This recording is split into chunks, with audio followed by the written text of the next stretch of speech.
Babae namatay dahil sa diet pills. Isang batang ina si Jolie Ferguson, 23 taong gulang. Namatay dahil sa pag-inom ng amphetamine na pinaniniwalaan niyang solusyon upang mabawasan ang kanyang timbang. Ayon sa nobyo niyang si Colin Lucas, ama ng kanyang 4 na taong gulang na anak, kanya di umanong ipinagsawalang bahala ang payo nitong huwag inumin ang nasabing gamot. Sinasabing si Binibining Ferguson ay nag-gym at isang miyembro ng Weight Watchers Club. Ngunit hindi nagtagumpay sa pagbabawas ng kanyang timbang. Dahil dito, sinubukan niyang uminom ng kaunting parte ng nasabing gamot. Napag-alaman niya kasing ito'y epektibong pampawala ng ganang kumain. Ito rin di umano ay nakasusunog ng taba ng katawan.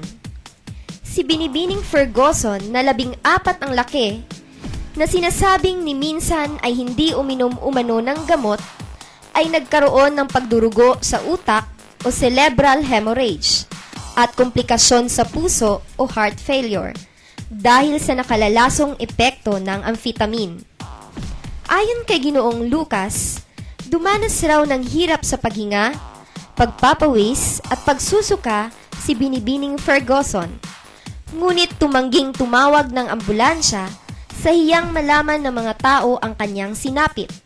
Sa halip, ay tumawag sa isang doktor gamit ang telepono at humingi ng tulong dito. Siya ay nasa tabi ni Binibining Ferguson nang mamatay ito 2 araw na ang nakaraan. Ayon kay William Armstrong ng Norwich Coroner, si Binibining Ferguson ay isang biktima ng maling impormasyon. Ayon sa kanya, maliwanag na ang paggamit ng amphetamine ay nakadudulot ng matinding pagkasira sa puso, utak, at maaaring ikamatay ng isang tao.